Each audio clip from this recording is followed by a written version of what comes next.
오늘 성령의 능력으로 사명을 수행하는 교회에 대해서 말씀을 드리도록 하겠습니다. 주님께서 우리 교회에 명령을 주셨습니다. 그것이 대우임 명령입니다. 온 천하에 다니면서 그리스도 예수의 말씀하신 바를 가르쳐 지키게 하라는 것입니다. 천하 온 민족에게 복음을 전파하라는 대우임 명령을 주셨는데, 참 우리가 교회 나오는 것만 해도 참 대단한 일이죠. 이 세상에서 지금 직장 다니고 생활하는데 교회에 어느 분은 수요 예배도 있고 금요 비전 예배도 있고 주일 예배도 드린다면, 아니 일주일에 그렇게 3번씩 교회 나가서 언제 먹고 사느냐고 그렇게 얘기하고, 그런데 그것뿐이 아니라 저 새벽에도 나갑니다. 그렇게 하면 정말로 당신 먹고 사는 것이 기적이라고 얘기할 수도 있습니다. 그런데 우리가 이렇게 열심히 교회 다니는 것으로 충분하지가 않습니다. 참 이거 우리가 그렇게 생각하면, 아니 그러면 무엇을 하라는 말씀입니까? 하지만 예수님의 대우임 명령이 있어요. 주님께서 이 땅에 오셔서 모든 죄인들의 죄를 사하시고 살 길을 열어주셨는데, 그 복음의 메시지를 우리 보고 전하랍니다. 아니 주님, 우리가 지금 공부하는 시간도 없고 공무원 그 시험도 준비하려면 그야말로 교회 다니기도 힘든데 언제 이 우임 명령을 수행합니까? 그리고 저는 젊고 아직 자녀 키우는 일도 바쁘고, 그래서 저는 구역장 조장도 하기 어렵고, 그러면 늙어서 합니까? 주님께서 우리를 이 땅에서 살게 하시고 구원해 주신 이유는 이 대우임 명령을 수행하기 위함입니다. 그러니까 우리가 이 명령을 잊지 않고 그 명령을 수행하면 주님께서 우리 삶을 책임져 주시고 인도해 주실 줄 믿습니다. 그러므로 참 우리는 바쁘죠. 열심히 일하면서 먹고 살아야 되고, 일 안 하면 그거 안 됩니다.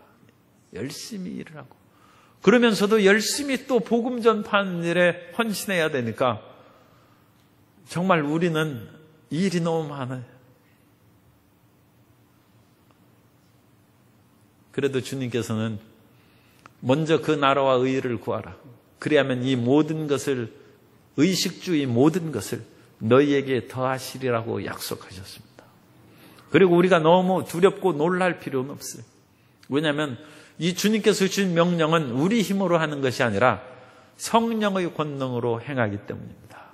따라서 하세요. 성령의 권능으로 명령을 이행합니다. 성령의 권능으로 수행하는 것입니다. 우리 힘으로는 그것을 사실 할 수가 없어요. 예수님의 제자들도 못했습니다. 예수님의 제자들도 다 뿔뿔이 도망가고 십자가 앞에서 다 무기력하게 실패를 했는데, 우리가 그 예수님의 제자들보다 직접 예수님을 만나고 가르침을 받고 12제자가 보내서 귀신을 쫓아내고 권능을 행하고 70인 제자들을 보내서 능력과 권능을 행하고 자기 이름이 귀신이 우리의 주의 이름으로 항복하다이다 할 때 그것으로 인하여 기뻐하지 말고 너희 이름이 하늘의 생명책에 기록된 것으로 인하여 기뻐하라는 그런 간증을 하는 제자들보다 우리가 뭐 그렇게 나은 것이 있겠습니까? 그런데 그 제자들이 십자가 앞에서 다 실패를 했는데, 우리가 이 세상을 이기고 살아가려면 예수님의 제자들도 오순절 성령의 능력으로 충만해서 그 사명을 수행한 것처럼 성령의 능력을 받아야 돼. 성령의 권능을 받아야 돼. 오늘은 성령의 이런 능력을 받아서 사명을 수행하는 교회, 그 교회에 대해서 우리가 말씀을 나누는 것입니다. 첫째로 성령의 권능을 우리에게 부어주십니다. 오늘 누가복음 24장 48절 49절 말씀을 보면, 너희는 이 모든 일의 증인이라. 볼지어다 내가 내 아버지께서 약속하신 것을 너희에게 보내리니 너희는 위로부터 능력으로 입혀질 때까지 이 성에 머물라 하시니라. 예수님의 제자들에게 대우임 명령을 마태복음에서 주셨고 누가복음에서도 이게 대우임 명령의 그런 메시지입니다. 온 천하에, 그러니까 47절에 회개가 예루살렘에서 시작하여 모든 족속에게 전파될 것이 기록되었어요. 이게 대우임 명령이죠.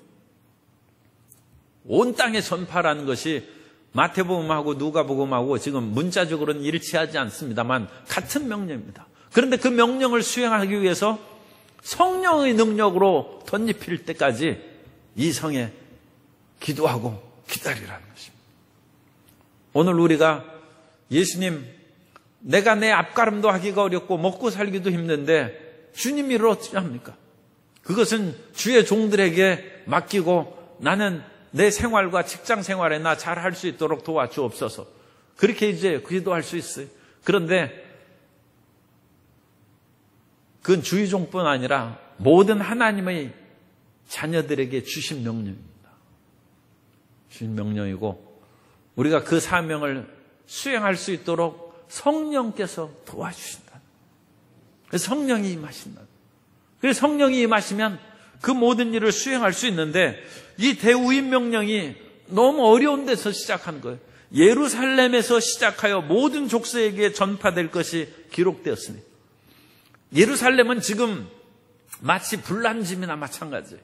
왜냐하면 예루살렘에서는 얼마 전에 그 예수님께서 십자가에 못 박혀 돌아가신 곳입니다. 딴 지역의 사람들은 혹시라도 그 소식을 못 들었을지 몰라도 예루살렘에 있는 사람들은 다 아는 지역이고 예수님께서 로마의 총독에 의해서 사형 선고를 받고 십자가에 못 박혀 죽으셨고 또 그 예수님이 십자가에 못 박혀 돌아가시도록 대제사장들과 모든 서기관과 바리새인들이 힘을 합하고 유대의 그러니까 교권주의자들이 예수님을 처형했다는 것을 예루살렘 사람들은 다 알 거 아닙니까? 그런 지역에서 예수님을 증거한다는 것은 그것은 너무나 어려운 것이죠.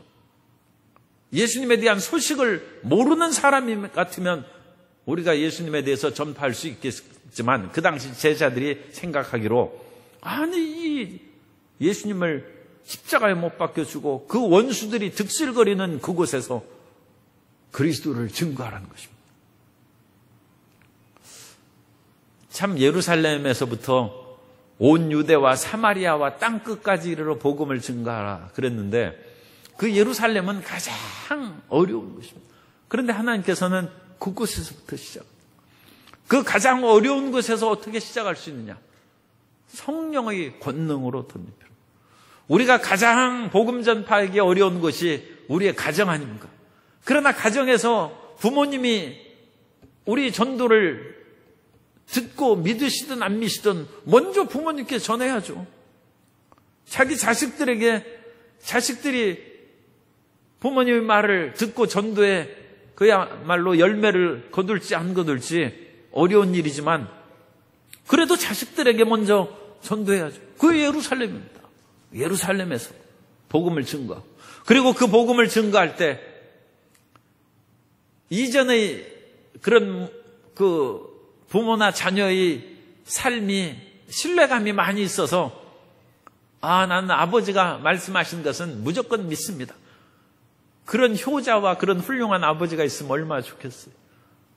그런데 다른 사람 말은 믿어도 집에서 있는 그런 것을 통해 볼 때 나 못 믿겠다. 그러면 이거 아주 골치 아프죠. 그런데 그런 경우를 할지라도 우리가 성령의 권능을 힘입으면 성령의 능력으로 나는 내 인간적으로 전하는 것이 아니라 하나님의 성령의 능력으로 전도하고 권하노니 예수님을 믿으라는 것입니다. 그것이 예루살렘에서 전도하는 거예요. 그리고 예루살렘에서 전도해서 점차로 모든 족속에게 퍼져나가는 것입니다. 그걸 구체적으로 사도행전 1장 8절에는 예루살렘과 온 유대와 그러니까 온 유대라는 것은 예루살렘에 있는 유대 민족 거기 주변에 있는 민족들이니까 같은 동족, 친족, 친구들에게 전파하는 것이고 그 다음에 절반 유대인의 피가 섞인 사마리아 사람들에게 조금 멀리 있지만 그래도 전혀 남은 아닌 사마리아에게 전파하고 그 다음에 이제 완전 이방인 전파해서 땅끝까지 나가게 하는 그 핵심이 성령의 권능에 있다는 것입니다. 이 성령의 권능을 통해서 사람들이 회개한다는 것입니다. 우리가 전하는 우리의 실력으로 회개하는 것이 아니라 성령의 능력이 있어야 사람들이 회개하고 뒤집어지는 역사가 나타난다는 것입니다. 아담과 하와 이래로 인간에게는 하나님을 거역하는 마음이 들어 있습니다. 아담과 하와가 배고프지도 않고 그야말로 사람이 장발장처럼 너무 배고파가지고 빵을 훔쳤다. 그거 짓 하면 안 되지만 그래도 동정이 가는 것이죠. 그런데 아담과 하와가 배고파가지고 선악을 알게 하는 나무 열매를 먹은 것이 아닙니다. 하나님과 같이 된다는 마귀, 뱀의 유혹에 넘어가서 하나님과 같이 되려는 인간의 자기 주인의식, 좋게 하면 주인의식이지만 하면 그건 모반한 것이죠. 하나님을 거역하고 내 인생 내가 살겠다고 해서 인간이 실력이 있는 것이 아니라 인간은 그야말로 파스칼이 얘기하는 것처럼 갈대에 불과한 것이죠. 물 한 방울이 없으면 시들어 죽고 말고 바람 앞에 하염없이 휘어지고 흩날리는 갈대와 같은 그런 인생이 무슨 자기가 주인이 되겠다고 자기 마음대로 인생을 살겠습니까? 그러나 인간이 그렇게 교만한 것입니다.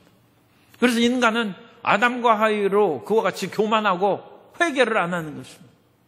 이스라엘 민족들이 하나님 앞에 부름을 받고 놀라운 선택을 받고 그야말로 애굽 땅에서 열 재앙으로 건짐을 받고 홍해가 갈라지고 광야 40년을 보내고 요단강을 건너서 하나님이 기적적으로 여리고성을 무너뜨리고 해와 달이 멈추면서 가나안 사람들을 물리치고 그 땅을 차지했어도 결국 이스라엘 민족들은 마음의 할례를 받지 못한 사람들처럼 하나님을 종내는 끝내는 거역하고 나라가 망하여 쫓겨나갔다는 것입니다. 예레미야 9장 26절에 보면 곧 애굽과 유다와 에돔과 암몬 자손과 모압과 및 광야에 살면서 살적을 깎은 자들에게라. 무릇 모든 민족은 할례를 받지 못하였고 이스라엘은 마음의 할례를 받지 못하였느니라 하셨느니라. 이스라엘은 육적인 할례는 받았는데 마음은 그와 같이 찢어지고 변화되어서 하나님 앞에 온전히 순종하는 할례를 못 받았다는 거예요. 이스라엘 백성들도 그와 같이 하나님을 거역하는 마음을 가지고 있다면 이방인들은 더 말할 것도 없죠. 그러므로 모든 사람들은 하나님을 안 믿으려고 합니다. 자기가 그런 말은 안 할지라도 하나님처럼 살려고 하는 것이 사람들 마음에 있습니다. 그 사람들에게 그리스도 예수의 십자가의 복음을 전파함으로 자기 죄를 깨닫고 통해 자복하여 예수님 앞에 나오는 것은 성령의 권능이죠. 그거야말로 사실 기적입니다. 그러니까 이 전도하는 그 사람, 누구 한 사람이라도 전도해서 예수님 믿게 한 사람은 그건 놀라운 기적을 체험하는 거예요. 그건 평생 자랑할 것이 있고 천국에 가서도 주님 앞에 옆에 그 사람이 있으면 주님, 이 사람 제가 전도해가지고 지금 이 천국 여기까지 왔습니다. 얼마나 자랑스러워요. 그건 성령의 권능으로 그 사람이 회심하고 변화되는 것입니다. 그러므로 우리는 예수님의 이와 같은 지상명령인 대우임명령을 수행할 때 주님, 나는 연약하고 부족해서 할 수 없습니다. 그건 당연한 말입니다. 우리의 힘으로는 이전에도 못했고 지금도 그걸 하지 못합니다. 그러나 성령이 임하시면 너희가 권능을 받고 예루살렘과 온 유대와 사마리아 땅끝까지 이르러 내 증인이 된다. 증인이 된다는 복음 전파는 산 증인이라는 것입니다. 성령의 능력으로 예수님의 대우임 명령을 수행함으로써 주님의 인정받는 삶을 살게 되시기를 예수님 이름으로 축원합니다. 주님께서는 그것을 보시는 것입니다. 이 세상의 모든 사람이 그냥 태어나서 공부하고 취직하고 먹고 사는 것에 마음 쏟는 거예요.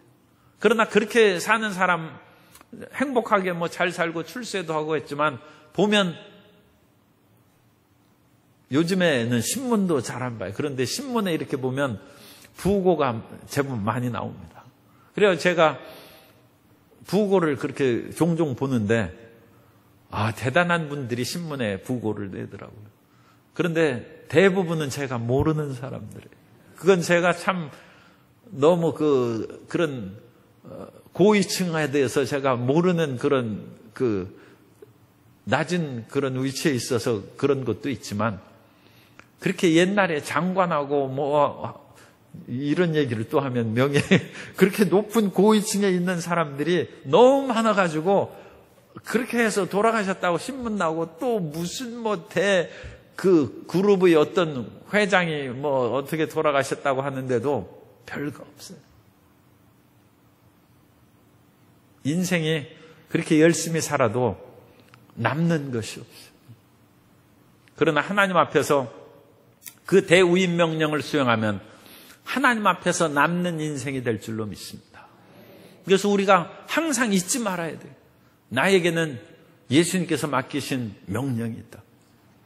그 우임 명령을 나는 수행하기 위해서 건강해야 되고, 그 우임 명령을 수행하기 위해서 지혜로워야 되고, 그 우임 명령을 수행하기 위해서 비행기 타고 가야 되니까 돈이 있어야 되고, 비행기 타고 어디 장각에 놀러 가는 것이 아니라 복음 전파하러 가야 돼.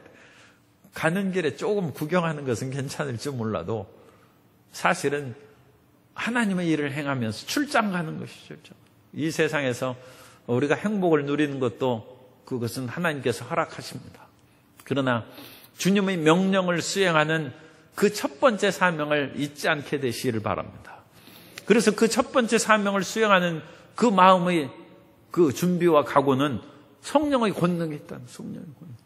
내 힘으로 하는 것이 아니라 성령의 권능으로, 성령의 충만함을 받고 그 일을 수행함으로써 하나님의 일을 수행하는 우리 성도님이 되시기 바랍니다. 그래서 베드로와 요한이 어떠한 그런 핍박을 받아도 그리스도 예수의 복음을 증거하는 데 힘을 기울였고, 그 당시에 베드로와 요한이 성전 미문에서 걷지 못한 사람을 걷게 한 후에 감옥에 갇혔어요. 복음을 전파하면서 오히려 핍박을 당하는 일이 생길 수 있어요. 그러나 그 소식을 듣고 다른 사람들이 낙심하지 않았어요. 아니, 그렇게 예수님의 수제자 아닙니까? 예수님의 12제자 가운데 핵심적인 제자가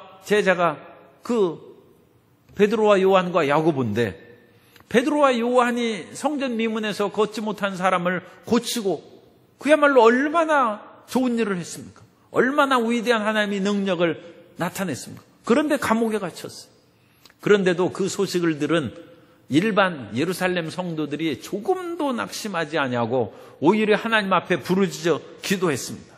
사도행전 4장 29절 이하에 보면, 주여 이제도 그들의 위협함을 굽어보시고 또 종들로 하여금 담대히 하나님의 말씀을 전하게 하여 주시오며 손을 내밀어 병을 낫게 하시옵고 표적과 기사가 거룩한 종 예수의 이름으로 이루어지게 하옵소서 하더라. 비둘기를 다음에 모인 곳이 진동하더니 무리가 다 성령이 충만하여 담대히 하나님의 말씀을 전하니라. 어떤 위협과 핍박에도 굴하지 아니하고 하나님의 위대하심을 드러내게 해달라고, 그리스도 예수의 이름으로 기사와 이적이 나타나게 해달라고 기도하며, 이 일반 예루살렘 성도들이 기도하는 자리에 성령께서 임하죠. 진동하는. 요즘엔 또 지진 위협 때문에 그 진동하는 그런 것보다는 또 어쨌든 간에 하나님의 놀라우신 그런 역사, 너무 그러니까 지진 나도 놀랄 필요는 없죠.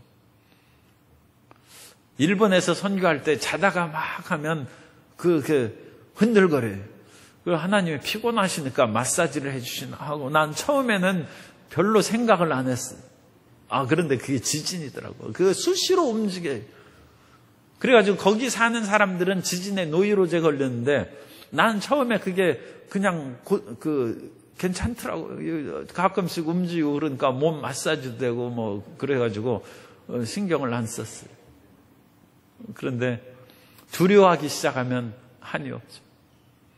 그런데 이 예수님의 그런 예루살렘에 사는 분들이 그렇게 부르짖어 기도하며 그 모인 곳이 진동하더니 주님께서 응답하시고 역사하시고 그들이 성령의 충만함을 받아서 담대히 하나님의 말씀을 증거하게 되었다는 것입니다.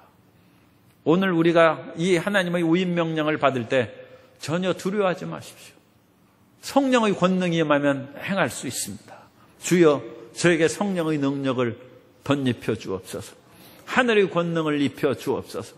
그 권능으로 말미암아 주님이 기뻐하신 일을 행하기를 원합니다. 그렇게 해서 그 능력으로 채움받으면 우리의 삶이 더 보람있고 더 즐겁고 하나님의 능력으로 많은 열매를 맺게 될 줄로 믿습니다. 두 번째로 우리는 예수 그리스도의 복음을 전파하면서 능력으로 행할 수 있도록 성령의 인도하심을 받아야 됩니다. 성령께서는 우리의 삶을 인도하십니다. 초대교회에서 인도하시는 그 분은 성령님과 천사가 인도해요. 오늘날은 천사의 인도하심에 대해서 사람들이 거의 모르고 사실 이제 별로 관심을 안 갖고 있는데 초대교회 때는 주의 천사가 자주 나타났어요. 그래서 예수님의 제자들을 주의 천사가 인도했습니다.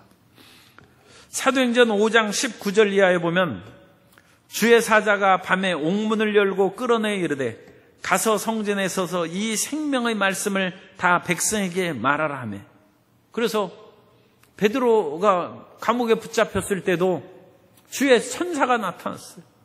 또 주의 천사가 베드로의 그 자고 있는 옆구리를 쳐서 깨우고 그 감옥문을 열어서 나오게 하시고 하나님의 그 복음 전파하는 그 일에 충성을 다할 수 있도록 인도하신 내용도 우리가 성경에서 봅니다.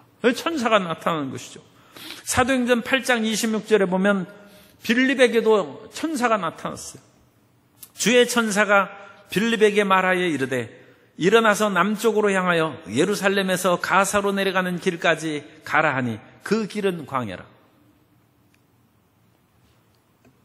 오늘날 우리 성도님들에게 수호 천사들이 가끔 나타나는 경우가 있습니다. 그래서 제가 아는 분이 이제 새벽 기도를 나오는데 힘들어서 기도를 했더니 천사들이 깨우는 거예요. 그래서 아침에 천사들이 깨웁니다. 그런데 안 일어나니까 천사가 머리를 막 흔드는 거예요. 그래가지고 깨가지고 이렇게 무례할 수가. 그랬더니 아기 천사들이 2명이 이렇게 와서 깨우는데 아주 미안한 듯이 잘못했다 뭐 그런 표정을 짓고 멀쓱하게 그렇게 있는 그런 환상을 이제 마음 가운데 봤다는 그런 간증을 들었습니다. 그래서 하나님의 천사가, 물론 성령님께서도 우리를 깨우시고 인도하시는데 끊임없이 천사들이 우리를 이끌어줍니다. 제가 좋아하는 천사가 6날개를 가진 스랍천사인데 6날개를 가진 스랍천사를 성도님들이 보신 적이 있어요. 그런데 이사야 6장에 보면 6날개라는 스랍천사가 있죠. 그 6날개를 가진 스랍천사가 성 프란치스코에 나타났어요. 그래서 성 프란치스코가 어느 날 기도할 때 천사가 나타나는데 보통 그림 천사는 날개가 둘 다 6날개를 가진 천사가 프란치스코에 나타나서 그에게 하나님의 말씀을 전했다는 그 기록이 나타나 있습니다. 그래서 그 천사도 6날개가 있어요. 그리고 그 날개 숫자는 그것은 속도입니다. 속도. 하나님의 명령을 날개가 2 달리면 속도가 늦어요. 그런데 4개 달리면 그건 그 4기통으로 가는 것이고 6날개는 6기통으로 신속하게 해가지고 하나님 명령을 수행합니다. 그래서 우리에게 6날개를 가진 천사들이 함께 한다는 것은 주님의 명령을 신속하게 수행합니다. 어떤 사람한테는 그 일을 행하라고 해도 일을 하지를 않아요. 그건 날개가 없는 것이죠. 지금 저 일을 하러 가는데 걸어가고 있으니 언제 하겠어요?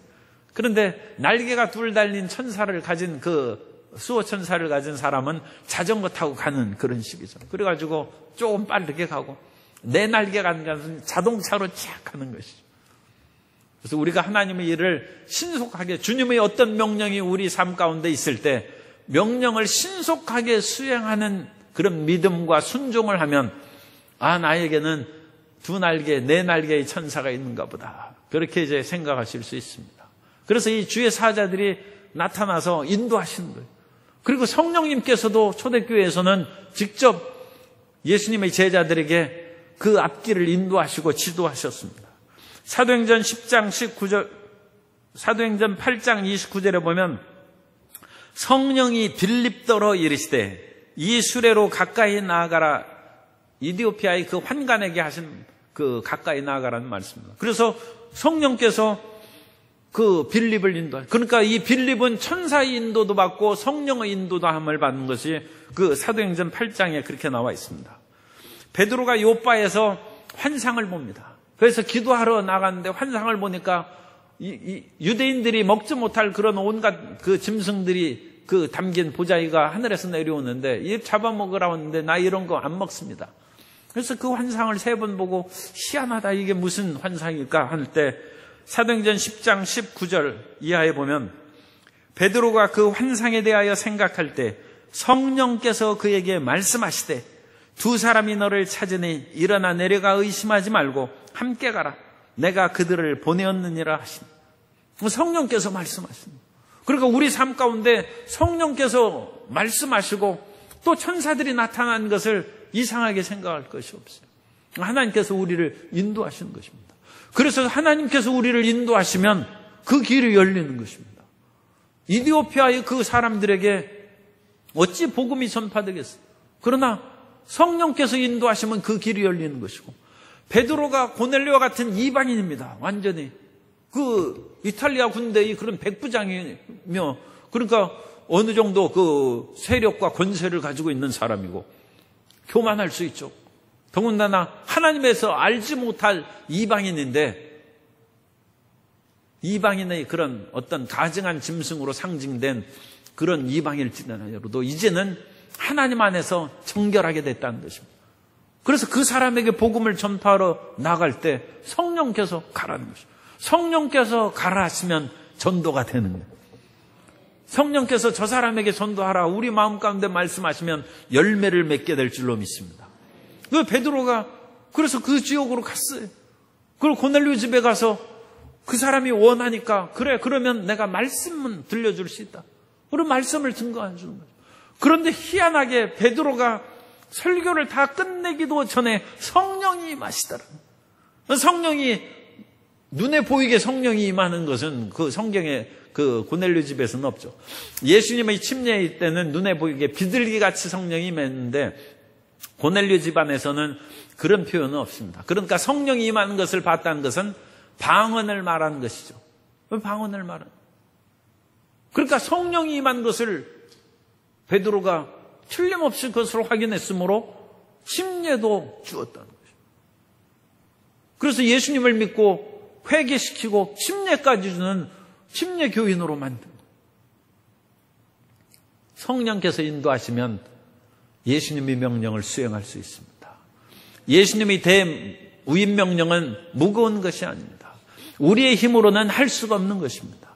우리 힘으로 하려고 하면 무거운 것이고 좌절하고 낙심하는 것이지만 성령의 권능이 임하면 쉽게 행할 수 있습니다.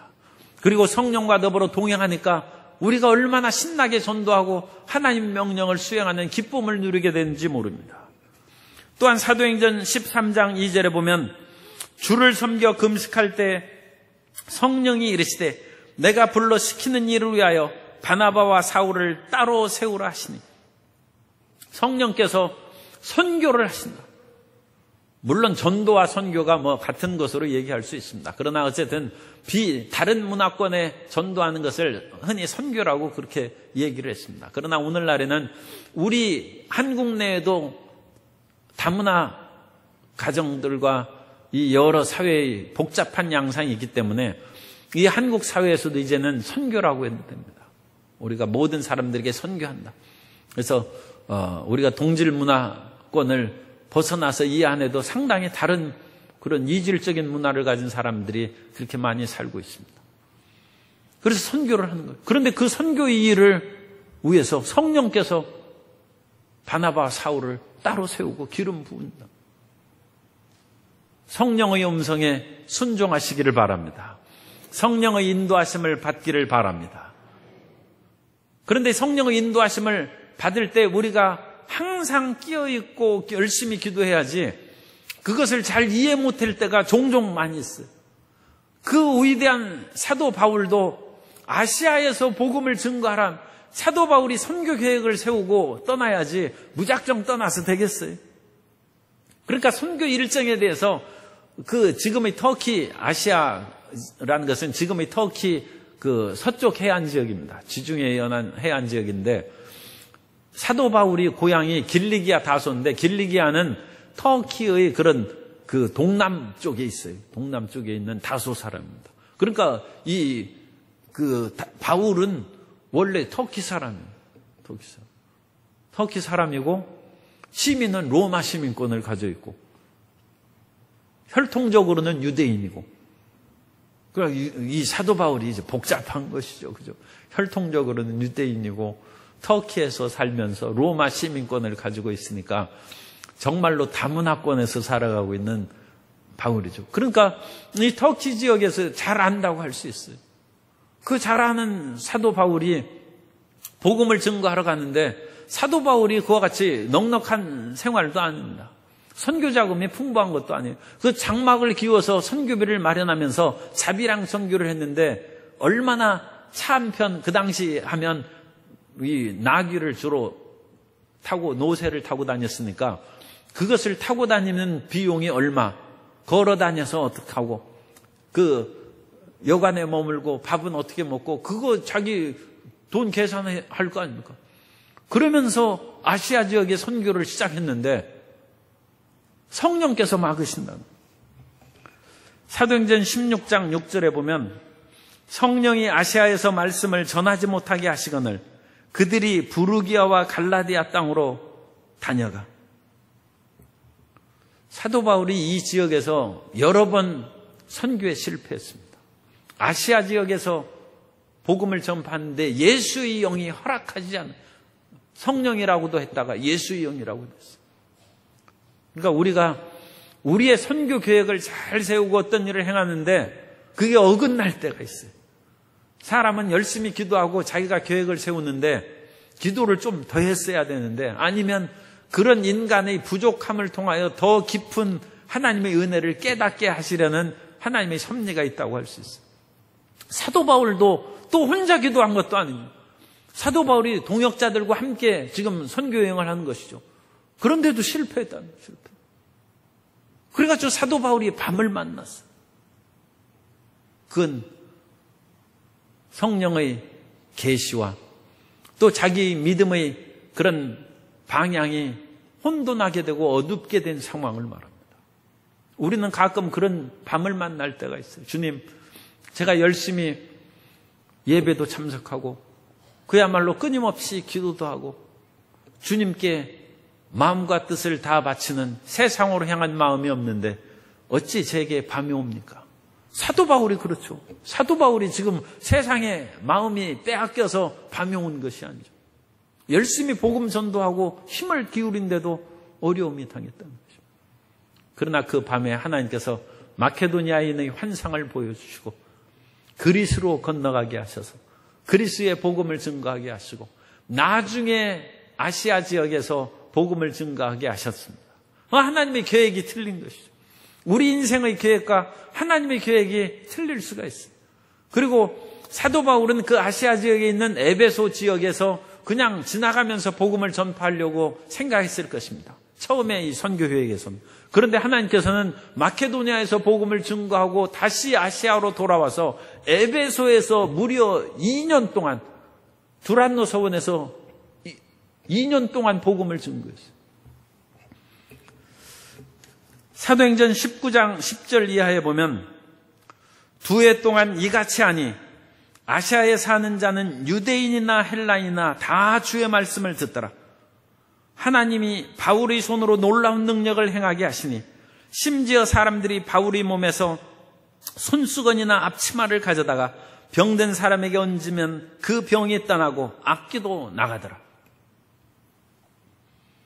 하나님께서 정하신 때가 되자 바울이 다시 아시아에 와서 에베소 지역에서 복음을 그것을 근거지로 2년 동안 증거하며 아시아에 있는 사람들이 다 몰려와서 구원을 받고 하나님께서 희한한 능력을 행해서 손수건이나 앞치마만 병든 사람이나 악귀한테 놔도 병든 자가 치료함을 받고 귀신이 떠나가는 놀라운 권능을 나타내 주신 것입니다. 그러므로 지금 조금 안 되고 어렵고 눈물 가운데 에게를 건너서 마케도냐로 건너가는 그런 일정을 지내는 성도 여러분은 다음에 그야말로 손수건이나 앞치마만 놔도 귀신이 떠나가는 하나님의 권능과 은혜가 나타날 것을 믿으시기 바랍니다. 그걸 바라보는 내가 하나님 앞에 정직하고 사람 앞에 진실하게 말씀과 성령으로 충만하게 살아가면 지금 눈앞에 깜깜한 밤이 온다 할지라도 반드시 회복시켜주는 찬란한 낮이, 찬란한 햇빛이 우리 삶 가운데 다가오게 될 줄로 믿습니다. 그래서 성령님의 인도하심을 항상 따라야 돼요. 따라서 성령님을 인정하고 환영하고 모셔드리고 의지하고 인도함을 받읍시다. 그래서 성령님과 항상 하면서 인도함을 받으면 무엇을 할 수 있어요? 대우임 명령을 수행할 수 있다.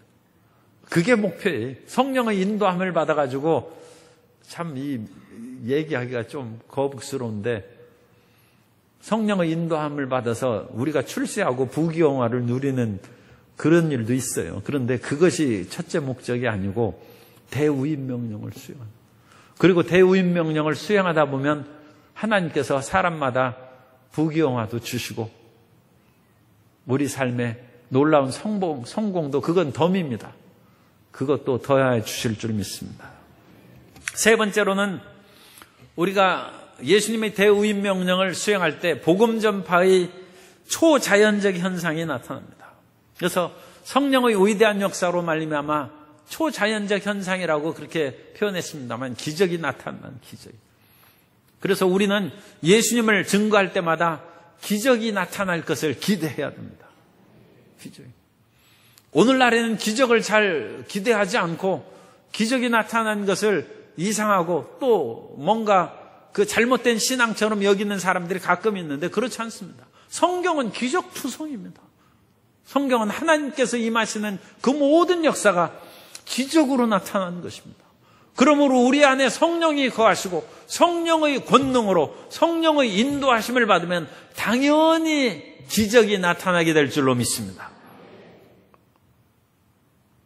마구간에 말이 있으면 말냄새가 나고 소가 있으면 소냄새가 나고 새가 있으면 새 깃털이 빠지고 그런 것처럼 하나님께서 성령으로 우리와 함께 계시면 당연히 성령의 나타남이 있는 것이고 성령의 기적이 우리 삶 가운데 임하게 되는 것입니다. 그런 초자연적인 것을 믿어야죠. 하나님의 권능이 나타난 그 말씀을 우리가 사도행전에서 특별히 볼 수 있는데 사도행전 2장 22절에 보면 이스라엘 사람들아 이 말을 들으라. 너희도 아는 바와 같이 하나님께서 나사렛 예수로 큰 권능과 기사와 표적을 너희 가운데서 베푸사 너희 앞에서 그를 증언하셨느니라. 베드로가 이 말씀을 하실 때는 이 사도행전 2장에 나타나는 것처럼 오순절 성령임에서 방언을 하면서 이 놀라운 권능이 나타났어요. 그런데 오순절 성령이 임하실 때 어떤 능력이 나타나면 가장 좋을 것 같아요? 성도 여러분 한번 생각해 보세요. 오순절 성령이 임하실 때 예수님의 120명의 제자들이 임한 것은 뭡니까? 방언이에요, 방언. 그러면 이 예수님의 제자들이 성령이 임하신 그 놀라운 능력으로 오순절 다락방에 막 활활 불이 탔는데 120명의 제자들이 그 불 가운데 불에 그슬리지 아니하고 타지도 아니하고 있는 그 놀라운 현상도 나타날 수 있어요. 예수님의 제자들이 뛰쳐나올 때 땅이 흔들리고 갈라질 수도 있어요. 하늘에서 그야말로 벼락이 내리치고 그 엘리야처럼 불덩이가 떨어지는 기적이 나타날 수 있어요. 어떤 기적이 성도님들 마음에 드세요? 그런데 하나님께서는 방언을 주셨어요. 이 방언이 굉장히 중요한 은사라는 것을 제가 강조하기 위해서 하는 거예요. 하늘에서 불이 내리는 것을 하나님께서 지금 하실 수 있어요. 아니면 땅이 갈라질 수도 있어요. 그때 땅이 갈라지면 안 되겠지만, 그저 사람들이 많이 있는데 땅이 갈라져서 되겠어요? 아니, 그런데 이 온갖 그런 기적과 능력이 나타날 수 있습니다. 성경에 나타난 기적이 오순절 성령이 강림할 때 나타날 수 있습니다. 그럼에도 불구하고 하나님께서는 120명의 제자들이 기도하고 성령 충만함을 받고 방언을 말했다. 오늘날 우리 성도 여러분들이 하나님, 저에게 권능도 없고 다른 능력도 없으니까 복음 전파하지 못하겠습니다. 혹시라도 그렇게 생각하시는 분들은, 아니, 제가 그런 생각을 했기 때문에 그런 분들은 회개하시기 바랍니다. 방언 받은 것이 권능이에요. 방언 받은 게. 오순절 성령이 임할 때 어떤 성경의 위대한 권능보다 방언을 주셨다는 방언.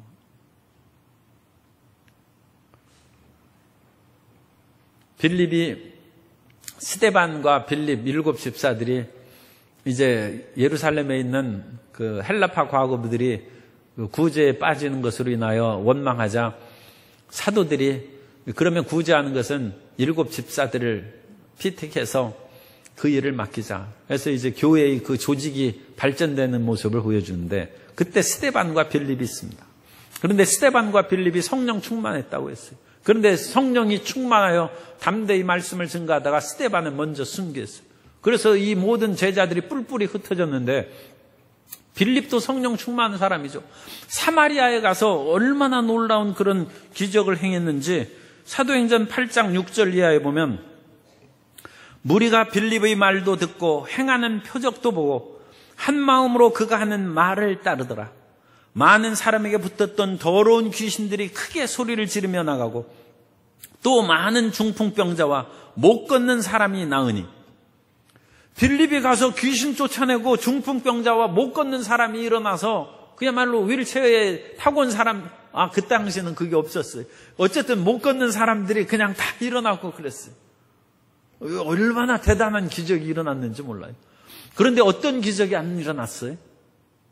성령 충만한 기적이 안 나타났다. 성령 충만을 받고 방언 받는 기적은 안 나타났어요. 그래서 이 빌립이 예루살렘에 있는 베드로와 요한이 오도록 청하자 베드로와 요한이 안수함에 성령을 받는지라. 성령 받는 것이, 거기에서 방언이라고는 안 했지만 성령 받는 것이 드러나는 현상은 방언으로밖에 생각할 수가 없습니다.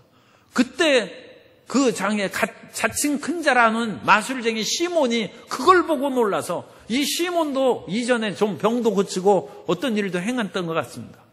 그런데 빌립이 행하는 그 기적도 보고 이 시몬이 빌립을 따라다녔어요.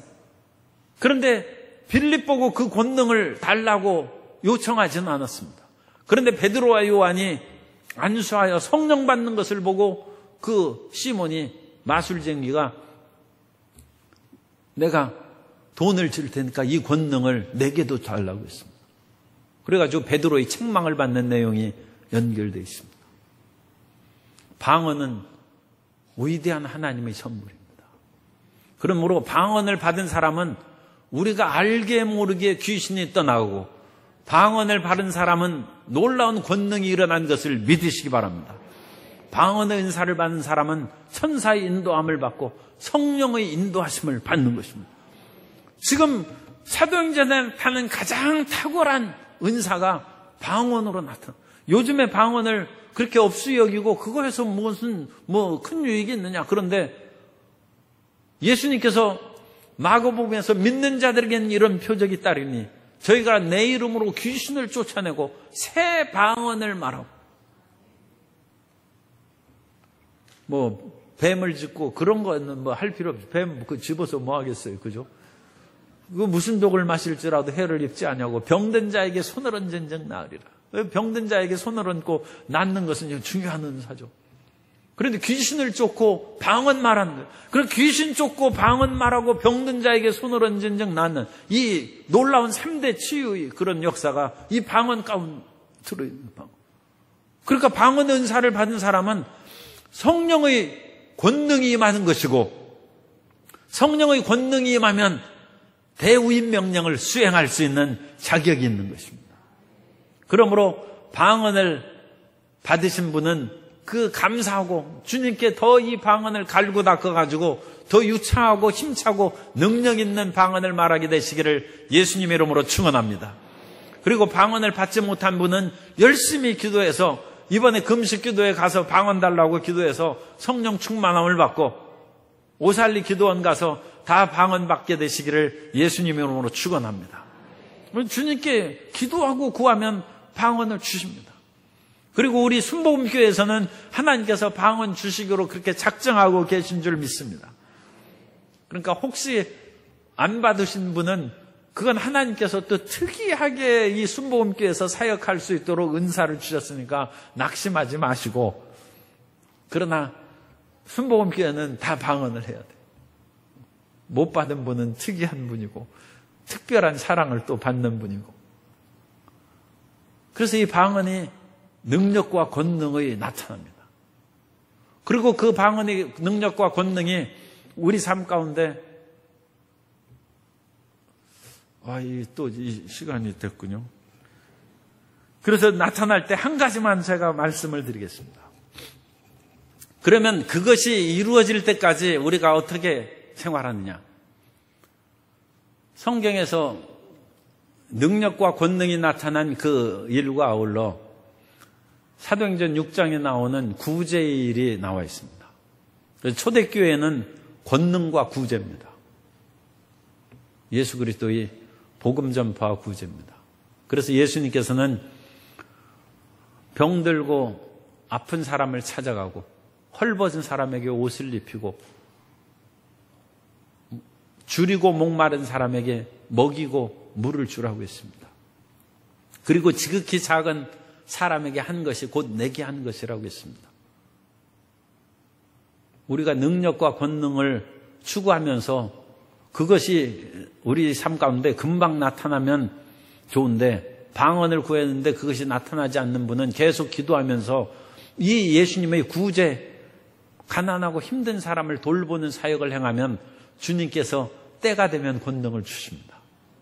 그게 성 프란치스코의 그런 이야기에 나와요. 프란치스코가 그 모든 헐벗고 굶주린 사람이 심지어 자기가 열심히 전도하고 그 사람들에게 그 일을 이제 전도하는 일을 하니까 먹을 것을 받죠. 그 먹을 것을 얻어왔을 때 그것을 빼앗는 도적들이 있었어요.